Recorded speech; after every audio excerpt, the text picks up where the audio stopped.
Bila kalian menonton video ini, itu artinya kalian akan mengetahui semua alur cerita dari episode ini. So let's do this!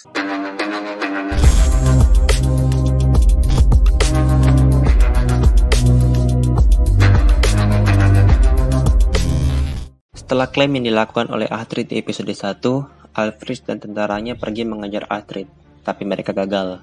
Astrid dan Brida berhasil lolos. Untuk bisa mengklaim Babenberg sebagai miliknya, Astrid membutuhkan bantuan. Ia berencana meminta bantuan pada Abba, salah satu Lord Viking, sama seperti Ragnar. Di perjalanan menuju Abba, mereka menemukan sebuah desa yang hancur. Seseorang menyerang mereka, tapi mereka berhasil menangkapnya.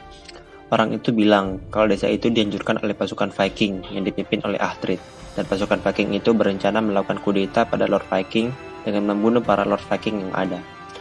Astrid kesal karena ia dituduh membunuh Ragnar, yang padahal dia tidak melakukannya.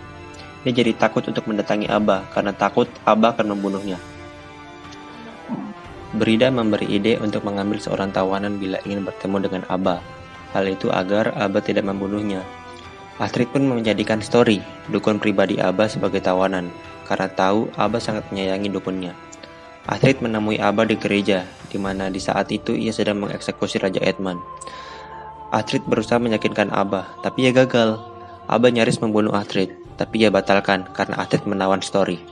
Astrid pun berhasil lolos. Astrid dan Brida pergi ke Oxnaforda untuk beristirahat dan membuat pedang baru untuk Astrid.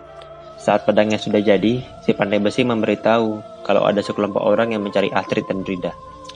Astrid dan Brida segera pergi dari Oxnaforda, tapi mereka justru berpapasan dengan orang-orang itu.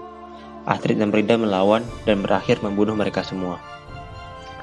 Tahu kondisinya semakin tidak menguntungkan karena Abba yang mereka harapkan justru mengejar mereka, Astrid dan Brida memutuskan pergi ke Wessex untuk menemui Raja Aethelred untuk meminta bantuan.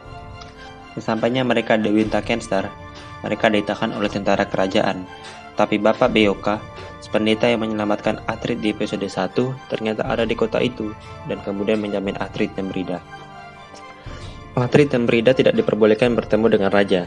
Sebagai gantinya, mereka bertemu dengan saudara raja yang bernama Alfred. Alfred menjelaskan, bila Wessex jatuh ke tangan para Viking, maka Inggris sepenuhnya akan dimiliki oleh kaum Dane. Dan itu artinya masyarakat Denmark. Astrid bersedia membantu, hanya bila Alfred membantunya mengklaim Babenberg. Astrid dan Brida lalu pergi memata-matai kapal para Viking yang singgah di Redingum. Di sana, Astrid menemukan fakta bahwa para Viking akan menyerang Winterkenster besok. Astrid segera melaporkan hal itu pada Dewan Kerajaan Wessex dan memberikan strategi ampuh melawan para Viking dengan bertempur di daerah berbukit. Raja Aethelred menyetujui rencana Astrid, tapi dia tak mempercayai Astrid sepenuhnya. Ia pun mengurung Astrid dan Brida di kandang, sementara para tentara Wessex bersiap untuk bertempur dengan para Viking Dane. Episodenya selesai.